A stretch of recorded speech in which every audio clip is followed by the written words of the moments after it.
السلام علیکم ورحمۃ اللہ وبرکاتہ۔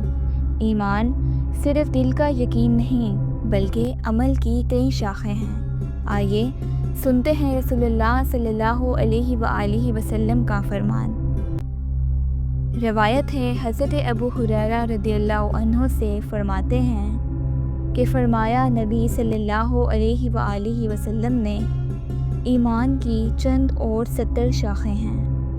ان سب میں اعلیٰ یہ کہنا ہے کہ اللہ کے سوا کوئی معبود نہیں، اور سب سے ادنا تکلیف دہ چیز کا راستے سے ہٹانا ہے، اور خیرت بھی ایمان کی شاخ ہے۔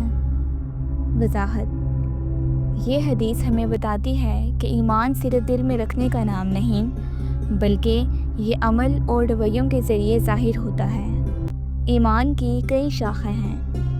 سب سے عظیم یہ کہ ہم ہمیشہ لا الہ الا اللہ کا اقرار کرتے رہیں، یعنی دل اور زبان سے اللہ کو واحد معبود مانیں۔ اور سب سے چھوٹی شاخ یہ ہے کہ ہم دوسروں کو تکلیف دینے والی چیز کو راستے سے ہٹا دیں، چاہے وہ پتھر ہو، کانٹا ہو یا اینٹ۔ یہ بھی ایمان کا حصہ ہے۔ اس کے ساتھ ساتھ خیرت ایمانی بھی ایمان کی شاخ ہے، یعنی ایسا دل جو گناہوں کو دیکھ کر بے چین ہو جائے اور ہمیں برائی سے روکے۔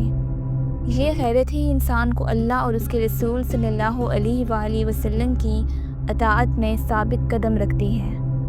یعنی ایمان کا مطلب یہ ہے کہ ہم بڑے اور چھوٹے دونوں کاموں میں اللہ کی رضا کو مقدم رکھیں۔